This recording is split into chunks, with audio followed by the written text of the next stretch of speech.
आज है रमज़ान का 12वां रोज़ा। तो हर रोज़ की तरह ये दिन भी वैसे ही शुरू हुआ। तो सबसे पहले यहाँ पे नमाज़ पढ़ी, तहज्जुद की, फिर सहरी करी, फिर नमाज़ पढ़ी फ़जर की, फिर हम लोग सो गए थे। फिर जब उठे तो मैं चली गई थी जॉब पे। वहाँ से आने के बाद फिर मैं लग गई थी नमाज़ पढ़ने। नमाज़ पढ़ के मैंने तुरपाई करी एंड फिर उसके बाद बच्चे भी आ गए थे। फिर मैंने उन्हें पढ़ाया। बच्चों के भेजने के बाद यहाँ पे मैंने इफ्तार बनानी शुरू कर दी। तो मम्मा ने बोला था फुल्की बनाने को, तो मुझे लगा दूसरी नमकी वाली होगी, लेकिन नहीं। जैसे मैं नमक डालने लगी शोर मचा दिया इन लोगों ने। तो मैंने जल्दी जल्दी चीनी का डब्बा उठाया तो चीनी डाली। फिर इसको अच्छे से मैंने मिक्स कर लिया, एक अच्छा सा बैटर बना लिया। जब तक वो मैंने रखा है और तब तक तेल गरम हो रहा है तो मैंने आटा गूंद लिया। आटा गूंदते ही यहाँ पे तेल भी गर्म हो चुका था, तो मैंने जल्दी जल्दी से फुल्की डालनी शुरू कर दी, जिससे जल्दी जल्दी बन जाए। आज पता वैसे मुझे लेट हो गया था बनाने में, क्योंकि मैं तुरपाई कर रही थी और मम्मा का ये जल्दी जाने वाला सूट था, तो इसलिए मुझे टाइम भी लग गया।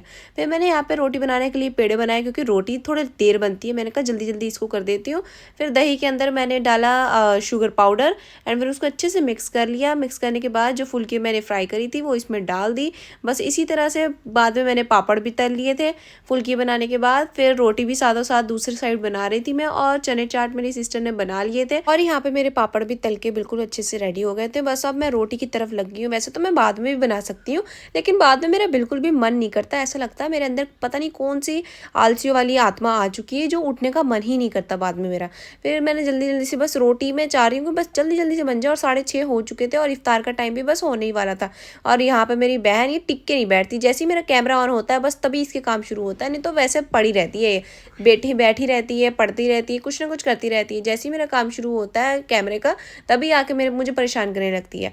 बस यार यहाँ पे मैं बस टाइम देख रही हूँ और लगी हुई हूँ। अल्लाह पाक का शुक्र है कि मेरी यहाँ पे रोटी भी बन गई थी। फिर मैं गई अंदर इफ्तार करने के लिए। सबसे पहले हम सब ने बैठ के दुआ मांगी एंड फिर हमने इफ्तार की। फिर उसके बाद नमाज पढ़ी। नमाज पढ़ने के बाद मैं कुरान शरीफ पढ़ते पढ़ते सो गई, पता नहीं कब। और जब मेरी आँख खुली तो इतना टाइम हो रहा था और मुझे किसी ने उठाया भी नहीं, और यहाँ पे मेरी तराबी सब कुछ रह रहा था ऐसे। फिर मैं नमाज वजू करके आई और यहाँ पे ये पढ़ रही थी, ये भी फ्री हो चुकी थी।